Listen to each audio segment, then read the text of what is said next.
to another episode of It's All Been Trucked Before. This time we're wrapping it all up. We're going through all of the animated series. Here are a breakdown of the 22 episodes, what it meant, what it means going forward, what's canon, what isn't, as we're moving on through the 70s, baby. Speaking of things to check out, not necessarily from the 70s, but these guys were, Sasquatch, Bigfoot was big in the 70s. Squatch Smashers, yeah. For decades in rural western Pennsylvania, the government has been capturing, containing, and storing dangerous cryptids in huge underground catacombs in a top-secret program known as Project No Talkie Abouty. They also built a town to house the most notorious and strangest criminals from the Witness Relocation Program right over top of those catacombs. That town is called Dunglewood. Now, the government's precious secrets are about to be revealed to all, as one of their experiments has proven to be too strong and too stupid to be contained. Mostly too stupid. Join Zeke Delford, Vlad the Vampire, Jenny the Killbot, and Elvis Aaron Presley, who's also a necromancer for some reason, and their all-star cast on the super popular podcast, Squatch Smashers. Check them out on IABDpresents.com. And as soon as you do, once you start doing that, you're going to want to support us. Patreon.com, IABD. Go there, get all the bonus content based on your level of contribution. It's just a small monthly contribution. You know, you give $2 a month, that's like 6 cents a day. People don't even use 6 cents in a day. You wouldn't even give that to a homeless person. But that's more about you than 6 cents. Also, check out Marianne's Macabre Review. Do you like horror? Of course you do. Of course you do. Marianne loves it and knows a lot about the genre. That's why she hosts Marianne's Macabre Review, a bi-weekly podcast about all things horror, especially movies. Join Marianne and friends as they cover film, television, books, web series, and even board games. If it's horror-related, Marianne is on it, a new topic every episode. You can subscribe on iTunes or wherever you listen to podcasts. Check out Marianne's Macabre Review and all of our programs at IABDpresents.com. And here, check out, we break it down, the animated series, we put it to rest. Grab your bowl of cereal and listen on It's All Been Trucked Before. Welcome out to another episode of It's All Been Trucked Before. Your core crew are here again. This is Steven. And Keith. Jimmy-Jerome. And we are here for the last time to talk substantially about the animated series. Yep. What can we say about the animated series? It was 22 episodes. It was. It aired from 1972 to 1973. Like a book report. What else should we say about it? I think from our 2019 perspective, it's hard. I feel like with the original series, we're like, well, it was the 60s and it was so groundbreaking. Whereas the animated series doesn't get that break because, no, Star Trek, the original series already started a lot of this. Mm-hmm. And your Saturday morning cartoon, a lot of that. So I think maybe we're a little hard on it, but also because it's a Saturday morning cartoon, and also because it deserves it. Yeah. So, I saw somewhere, I can't remember, it was, I don't think it was DC Fontana, it was somebody who was like, well, this is pretty much the fourth season that would have happened. Kind of. I mean, it was a lot of the same writers. It was a lot of stories they would have done. I mean, some of the stories they couldn't have done. Right. But they did do, I will give them credit for they really tried a lot of times to think on what could we not have done live action that we wanted the crew to do. Yeah. And we have a ton of examples. I mean, the underwater, the ambergris incident is a perfect example of an episode you couldn't attempt live action in the 60s. The Infinite Vulcan with Giant Spock, you couldn't have attempted. I mean, we saw Giant Apollo, but he didn't interact in any real way. Magics of Megas 2 would have been very hard to budget out. It's funny you should say that. Come to think of it, it's almost like a gag. The idea of having the giant Vulcan in the episode, and they just still film it like he's forced perspective, not actually touching them. Mm-hmm. Oh, the time trap with all the different alien spaceships. Yeah. They would have been able to do that, budget-wise. So, the counterclock incident, showing the crew younger. Yeah. Oh, yeah. Difficult. That would have been... Even the reverse space outside. Yeah, I'm just saying, I think I give them credit for that. And the flower. They could have pulled that off. Yeah, I think, they tried some things, some concepts that failed. Mm. I think the 20, having to crunch into 21 minutes on a Saturday morning also was tough. Also, especially... Not a great format. No, and including the opening was a minute 20 or minute 13 every week. It was so long. That opening got longer than it was in the original. It was. We had to lose all the fight scenes. Yep. Which was disappointing because the fight scenes were kind of a highlight a lot of times in the original. We had to pretty much lose all because of the children's the thing. bad stuff. We had to lose all the red shirts dying. All the sexy outfits. Yeah. There was no some of the key elements. Kirk putting his boots on after commercial break or whatever. You mentioned that it was kind of like the fourth season, and I agree. I think quality-wise, given how the third season had suffered in quality from the first two, this felt even worse in quality.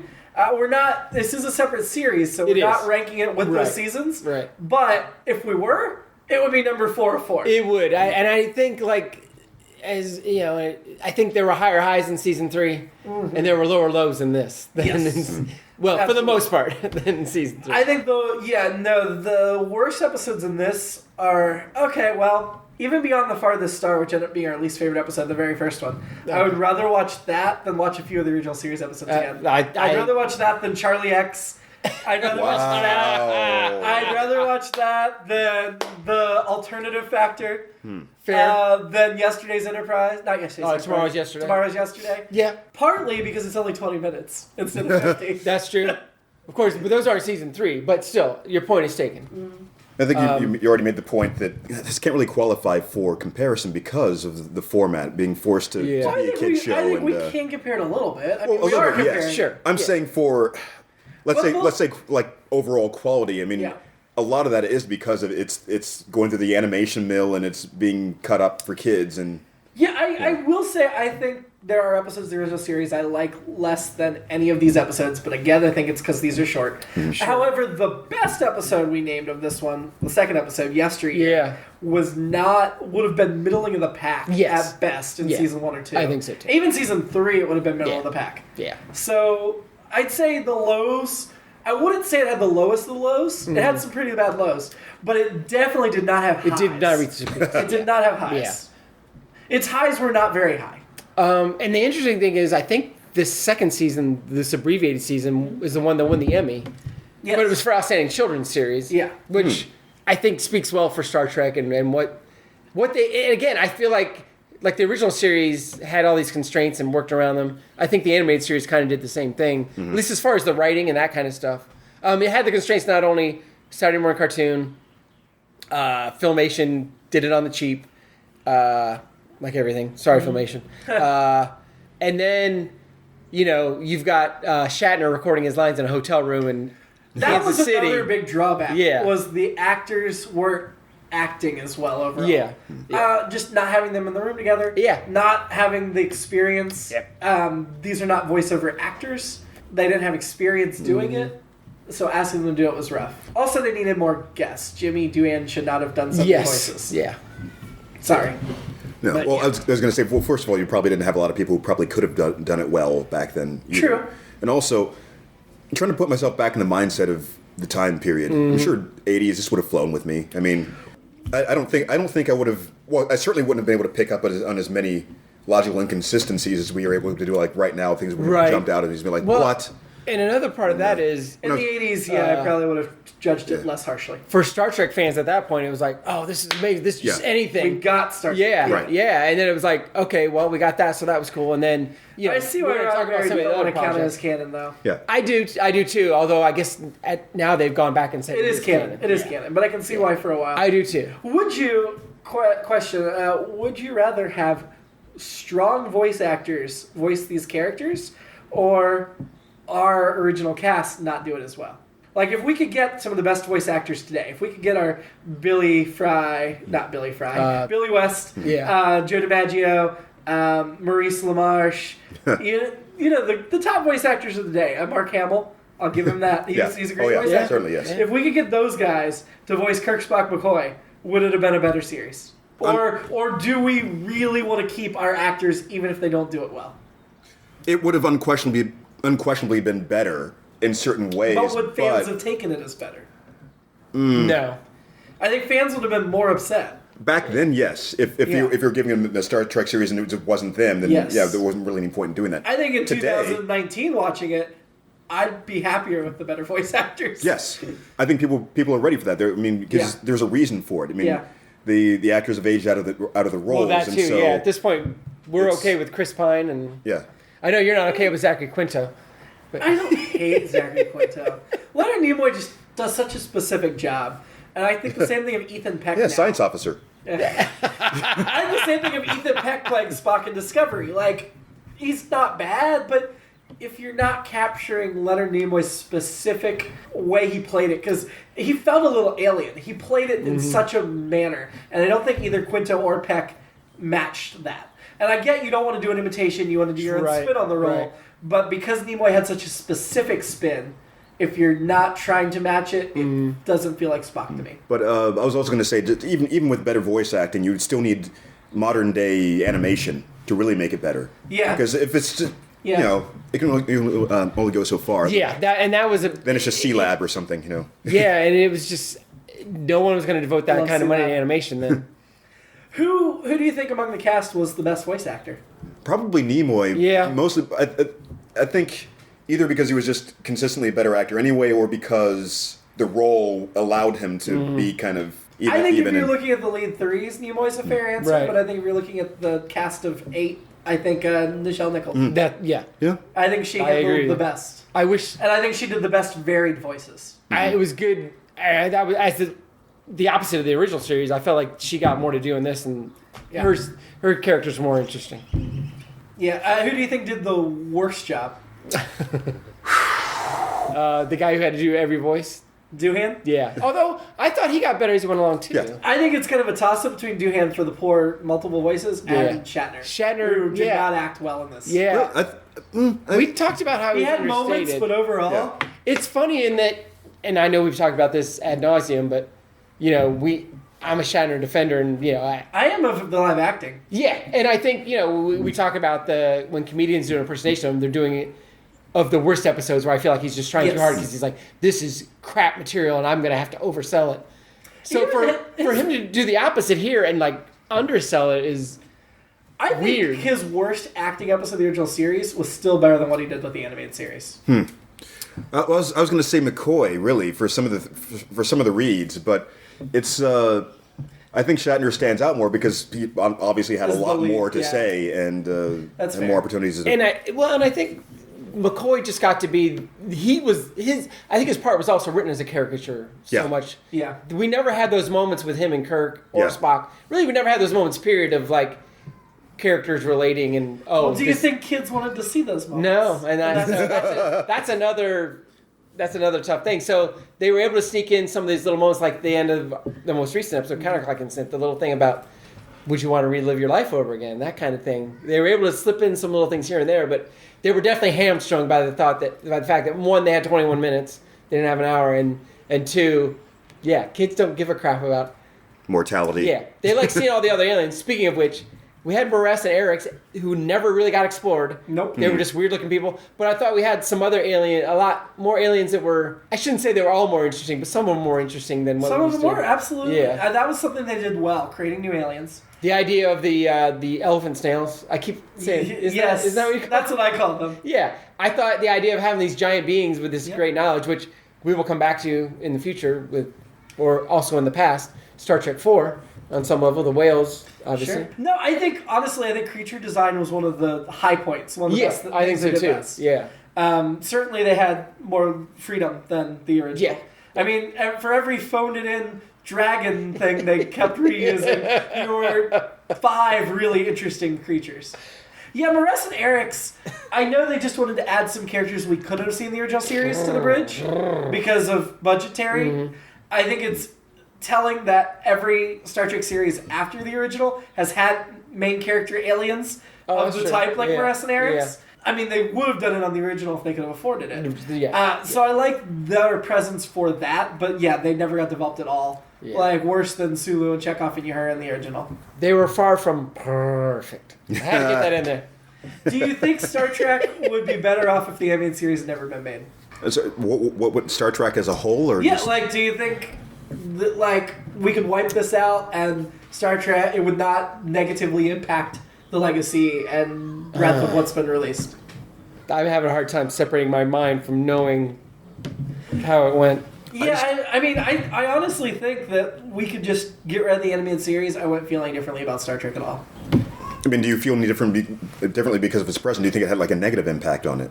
You just don't think there's anything awesome that needs to... Yeah, so if Deep Space Nine were to be taken away, I'd feel that would be a big blow to the legacy of Star Trek. It's something that really helped shape the fabric and drove what the franchise is today. Mm-hmm. The animated series, I don't feel made any lasting contributions to the franchise as a whole. I mean, the original obviously created the universe, laid the groundwork. Content-wise, maybe, probably. I mean, I'm just saying there's probably some backstage thing, like maybe the actors wouldn't have been in certain places at certain times, so they didn't do that, or maybe, I mean, they barely got Nimoy to do this. By the time they got to the motion picture, we're about to discuss. We'll be discussing Phase 2, in our next little mini run of seasons.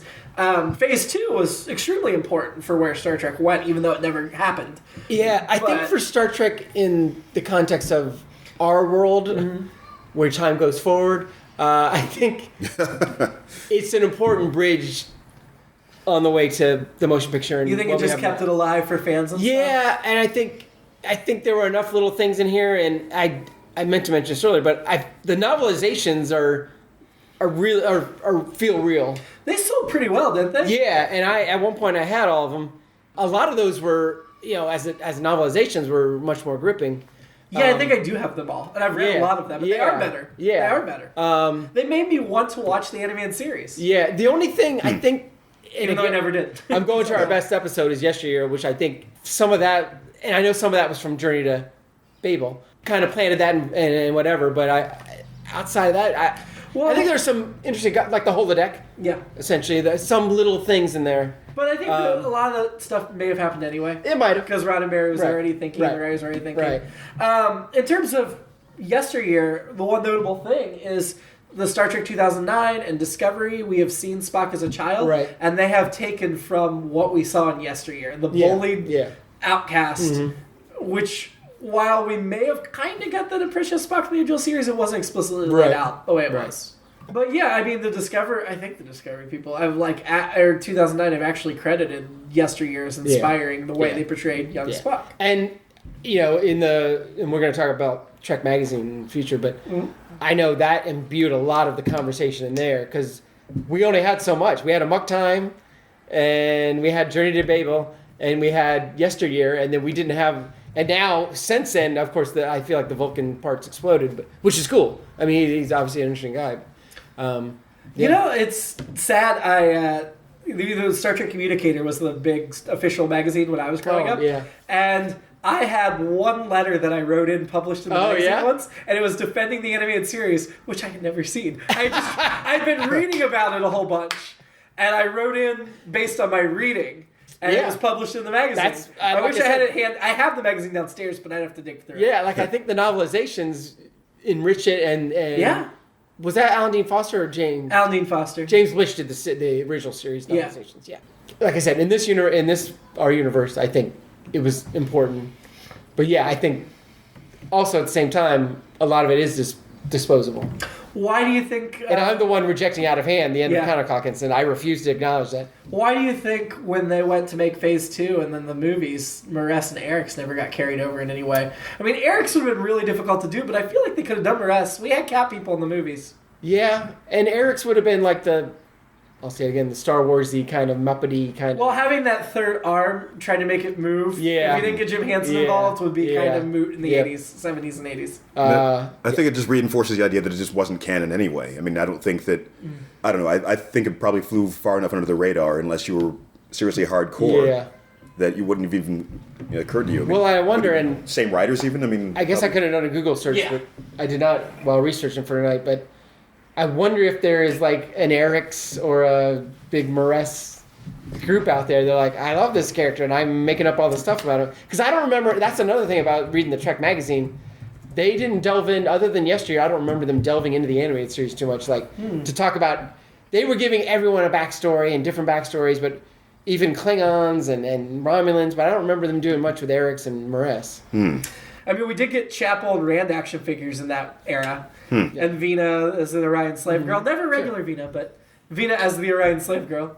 We got Pike, we got all kinds of things, but we never got... We even got an unnamed Andorian with the torture chair, but we never got Maress and Eric's.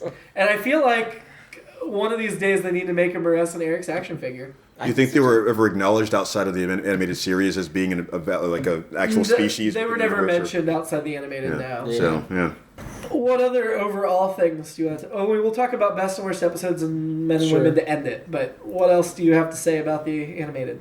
I will probably miss the music after a while. Yeah. I will not. I sent you guys the clip of 15 minutes of the music, which comforting in a way almost, but I was like, but I also know all of the music on here was used in other Filmation series, and I recognize it more from those than from, well, I used to. From now on, I will recognize. I would love to read more about the days of Filmation in the 70s and how cheap everything must have been done.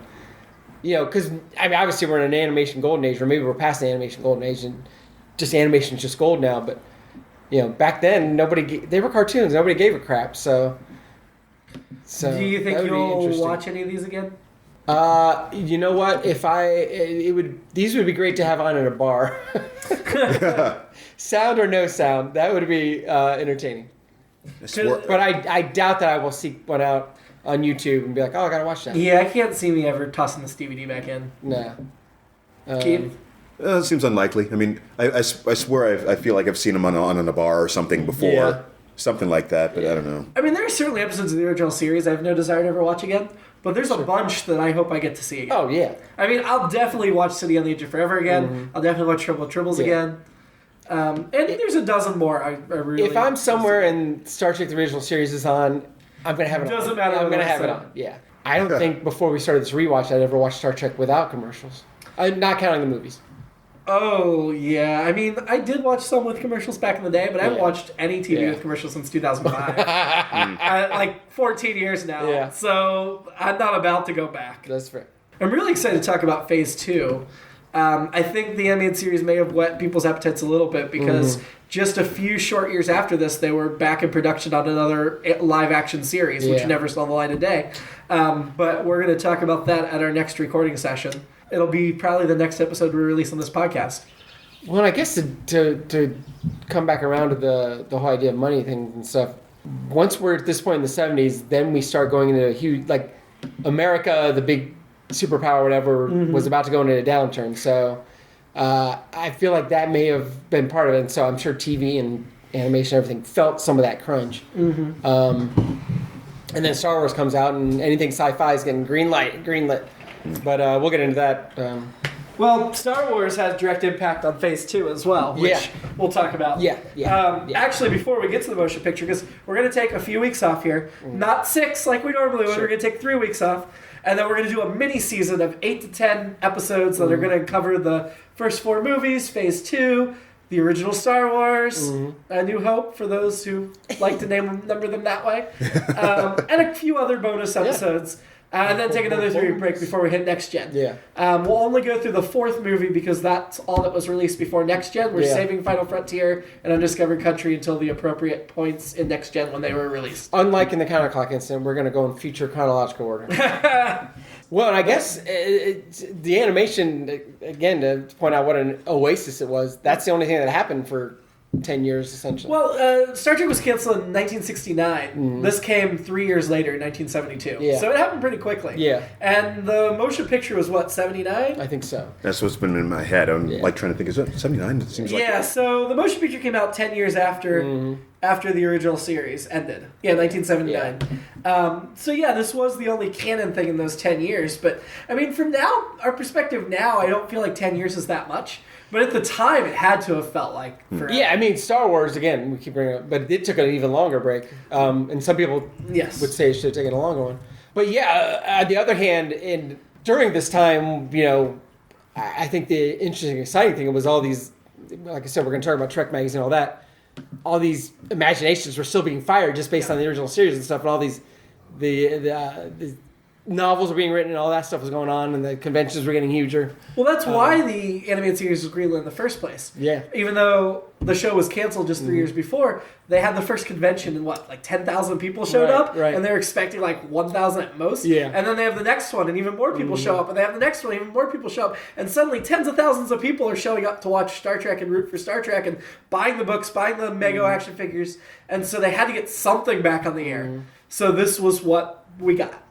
Surprised I hadn't read it before, but they were talking about how networks hadn't really gotten into demographics yet. They were just starting to figure that out. So, like 3 years after they've canceled Star Trek, right around the time they greenlit this, where it came back, they realized, oh crap, Star Trek's ratings weren't great, but they were capturing that demo that they wanted. And they totally screwed up. No, Next Generation was like Friends or Seinfeld or was, Game of Thrones. It was huge. syndicated, but it was huge. big. Yeah, Huge. Yeah. And Voyager got pretty darn popular for a while too. So, I mean, yeah, Star Trek. This isn't the high point of popularity for Star Trek by any means. No. It's still in its infancy and growing, but it was one of the first big fan cultures. Before Star Trek, what had that kind of following of convention and thing? Now there's conventions for all kinds of stuff. But at the time, it was very new. Yeah. It was kind of the thing that kind of sparked a lot of that. A lot of current scientists and engineers were inspired by Star Trek. A lot of our modern technology was inspired by Star Trek. This is not really what this episode is about. But you look at something like the annual Comic-Con in San Diego every year, like that started with these Trek conventions. Yes. I mean, and then it expanded, obviously, but... Yeah. So back to the animated series. Yes. Before we get to our final rankings, anything we want to... Any last notes on the animated series? I know at the time, I'm glad we're done with it right now. But at the time, I would have been like, I'll still watch. I think I would have watched even, I would have been fine with more coming. It just needed to be more cohesive. They needed script editors. They needed people watching continuity. Yeah, and today, if they made it today, they would. I'm really looking forward to the next animated series that's coming out on CBS All Access. Oh, yeah. Lower Decks, I think is what they're calling it. Well, it was still that thing where NBC was like, we want to bring you back, but we're still not going to give you that much money, and we're going to stick on a Saturday morning. The animated was much cheaper to make. Yeah. They didn't have to build the sets. They didn't have to pay all the crew. Yeah. They didn't even have guest characters most of the time. Guest actors. Which is astounding. But okay. Well, looking at the rankings, men, women of the animated series, I felt like we almost need to discontinue that segment because the pickings got so slim. Yep. They did, but... that wasn't really... The 60s Star Trek, there was a lot of eye candy. Well, that was like kind I said, of the point for the Saturday morning... But for Saturday morning, you couldn't. So we ended up going with maybe not the same criteria we were using. Some of us left just attractive women. Yeah, Steven kept with the attractive women. But some of us left the attractive women concept behind and just went with other things. Steven, your longest running was Randy Bryce, who you kept from episode 16, Eye of the Beholder, all the way through the end. Like you said, episode slim 15. pickings. Slim pickings. I'm going to go back to somebody who, every time we mentioned this episode, I almost thought I liked it for a second, and I realized I only liked her. And that's Thela from the Lorelei Signal. Lorelei Signal. You only kept her for 2 weeks because Nora had unset her. She was pretty cool. But I'm going to... But you want to go with Thela I'm going back as to your woman Thela, of the animated series. I feel like she and Vina are of a similar ilk. Beautiful blonde women. She and Susan Oliver. My longest running was Devna, who was she an Orion? She was from the Time Trap. Yes, she would have been an Orion. Kept a Vendorian for a while. Ended with the Capellan Power Cat, which I mean that's a strong entry. The Vendorian wasn't that Ted Knight, the shapeshifter. Yeah. Oh, I really liked the Vendorian and the tentacles and being able to change shape. I'm gonna go with the Vendorian as my final, just because change shape. I mean, that leaves you so many options. Oh, sure. Keith, your longest was the alien entity, the Cloud, from Bem. But you also had Thela, you also had Norid, you had Lady Amanda. You had another Cloud earlier in the series. One of our plans is missing. The Cloud, certainly. The last Cloud or the first Cloud? The last one. Because you had two Clouds. The alien entity, voiced by Nichelle Nichols. Indeed. Perfect. If we were going to rank these two seasons, because they were technically two seasons, would we pick season 1 or season 2? I guess in that regard, I'd say the second season was better, because they had a couple weak ones, but overall, the average score, I think, would have been higher. Yeah, I don't know. Especially it only being 6 episodes makes it tough to... And there's also recency bias, so we just watched those. Yeah. That too. It's kind of really hard to... I mean, we're only treating this as one season, so we don't have to rank which one was better. If only we could go through a Nova and a... Go backwards in time and watch them again? Yeah. I'm good. My life has been so perfect as it is. I do not wish to repeat it. You think that's what...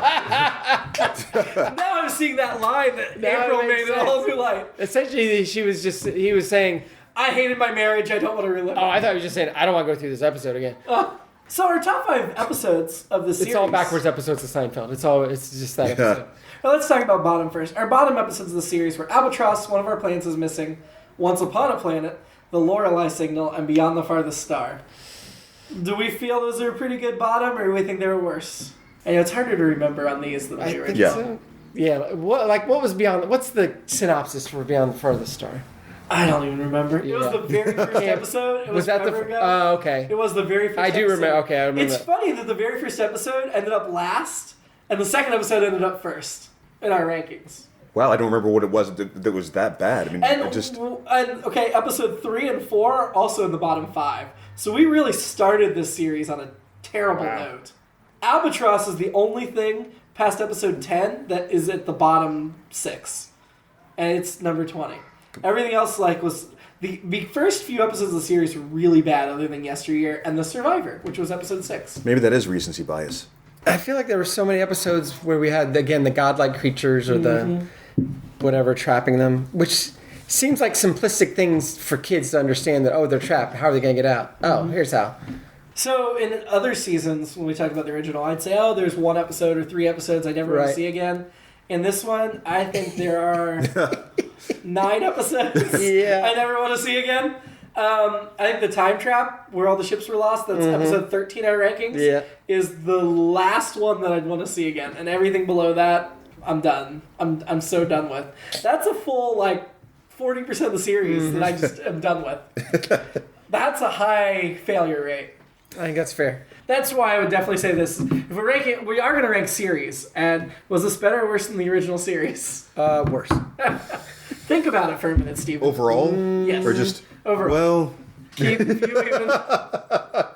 This isn't up for debate. You're outvoted. This is worse. Yeah. For sure. Yeah. I will go ahead and venture that at least, there could be other series before we get here, but I think the animated series is going to stay the worst Star Trek series as we go on. Probably. I can't imagine anything else unseating it, because I've seen a lot of everything else. And they're all better. Okay, well, I guess that's it. Yeah. We're going to take 3 weeks off, then we'll be back with Star Trek Phase 2. Special episode, followed by Star Wars, followed by Star Trek the Motion Picture. Until then... Flying through the 70s. Here we get to the 70s real quick. It's 3 episodes. 3 episodes we're done with the 70s. Some of the best years and of my only life. one of them is an official Star Trek thing we're watching. It was a wasteland. Technically this was all the 70s. This whole animated series was the 70s. It was, you're right. So we have been in the 70s for a while. That's true. But not nearly as long as we were in the 60s. No. Until then, live long. And prosper. It's All Been Done presents. Who's got the time?